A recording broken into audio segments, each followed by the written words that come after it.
Hey everybody, I'm meteorologist Gavin Sandell. For the rest of the week, we'll be under a strong area of high pressure, featuring sunny skies and consistent temperatures. Seems right to focus the spotlight on the driver behind this dry stretch in the making, that being high pressure. So I'm going to take you into what goes into high pressure and comparing it to what a low pressure does. So here I have a low pressure and a high pressure out at the bottom of the screen. And you can see arrows there too, deciphering the wind direction. And so on the surface, you have high pressure, and high pressures, they're notable for having diverging air at the surface. Diverging air meaning air going away from a point, so it's basically escaping its wrath. Compare that to low pressure, where you have converging air, or air coming to a point or coming together. But you don't really get the full story until you go up aloft, because you need that air to be replenished at some point for high pressures, because it's all escaping in one area. So in order to get that air back, you need to go up aloft where air is coming down. It's converging aloft and going down and sinking into the surface. And that sinking air for high pressure is the basis for our very nice days across our area. So let's talk about that. What does sinking air mean for weather?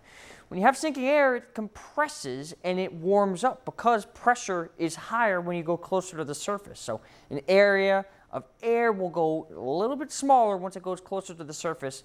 When it warms up, it causes any water vapor to evaporate. And when you have evaporated water vapor, you just have dry air. And with no moisture, you don't have a lot of room for clouds and rain. And so without clouds and rain, it's a dry day. And that's why high pressures are just so notably unnotable with weather. You just have a stellar weather day. And there's no better example for high pressures to talk about than today in our area. This is the satellite view for our area right now, with high pressure situated right about at Erie, Pennsylvania, but hundreds of miles you go, there aren't any clouds at all, and even with some clouds, there's very little rain. You have to go all the way to the Atlantic coast to see rain. So that's the big thing of why high pressure brings such good weather, but there's other things that high pressure does and what they bring as well. So the three things: calm weather, clear skies, we've already gone between that, but it also brings stable air. And we talked about this before with lapse rates, but when you have stable air, that means there's not a lot of room for storms or any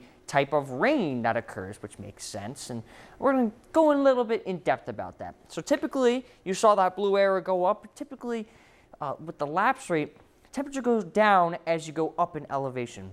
But sometimes you can have what's called a temperature inversion, where the temperature doesn't go down, but it goes up as you go up in the atmosphere. And what happens is then you have a little bit of a bubble that forms. So you can have fog with this for high pressure, but then you can also have something like pollution.